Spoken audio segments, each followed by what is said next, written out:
শ্রী রামকৃষ্ণ পরমহংসদেব তিনি ইসলাম ধর্ম গ্রহণ করেছিলেন। ইসলাম ধর্মের প্রকৃত রস পাওয়ার জন্য, জানার জন্য তিনি 5 বার করে নামাজ পড়তেন শ্রী রামকৃষ্ণ পরমহংসদেব। এবং স্বামী বিবেকানন্দ তিনি বলতেন বেদ এবং ইসলাম এই দুটোর সংমিশ্রণে এই ভারতবর্ষের ভিত্তি তৈরি হয়েছে। তার মানে মমতা বন্দ্যোপাধ্যায় যদি কোনো মুসলিমদের প্রোগ্রামে যান, মাথায় কাপড় দেন, এবং হিন্দুদের অনুষ্ঠানেও আমাদের মা বোনেরা মাথায় ঘোমটা দেয়। মাথায় ঘোমটা দেওয়ার একটা নিয়ম হিন্দুদেরও আছে। মহারাজজি নমস্কার। হ্যাঁ, বলছি একটি বক্তব্য সামনে এসছে যেখানে পরিষ্কারভাবে বলা হচ্ছে যে ঠাকুর রামকৃষ্ণ পরমহংসদেব তিনি নাকি ইসলাম ধর্ম গ্রহণ করেছিলেন এবং ইসলামকে বোঝার জন্য তিনি 5 ওয়াক্ত নামাজ পড়তেন, কোরআনের রসবোধ যেটা আছে সেটা বোঝার জন্য। কি বলবেন মহারাজ? ঠাকুর অনন্ত ভাবময়।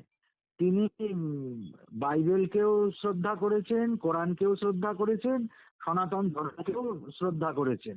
কিন্তু তার মানে এই বোঝায় না গেঁড়াতলার ফকিরের ওখানে ঠাকুরের যাতায়াত ছিল, তাদের খুব শ্রদ্ধাও করতেন। এবং একটা সময় এসেছিল যখন সত্যি ঠাকুর নামাজ আদায়ের করবার চেষ্টা করেছেন বা সেইভাবে ভাবান্বিত হয়েছেন, কিন্তু সেটা সাময়িক কালের জন্য।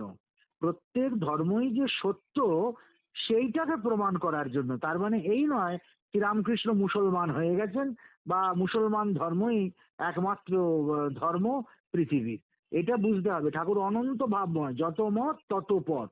এটা না বুঝে কোনো একটা খণ্ডিত কাল প্রেক্ষিতকে তুলে নিয়ে এসে শ্রীরামকৃষ্ণকে ব্যাখ্যা করতে পারে এমন ক্ষমতা কারোর আছে বলে আমি মনে করি না।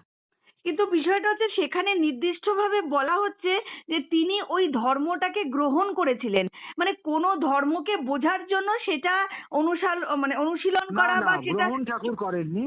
হ্যাঁ, ঠাকুর সেই ধর্মের প্রতি শ্রদ্ধাশীল হয়ে সেই ধর্মের গভীরে প্রবেশ করবার চেষ্টা করেছেন, কিন্তু তাকে ধর্ম গ্রহণ করা বলে না। আমরা যে চার্চে যাই বা অন্যত্র যাই, সেখানে গিয়ে যে প্রার্থনা করি বা আমাদের শ্রদ্ধা নিবেদন করি, তার মানে কি এটা বলছি যে আমরা তখন খ্রিস্টান ধর্ম গ্রহণ করেছি কি আমরা অন্য কোনো ধর্ম গ্রহণ করেছি?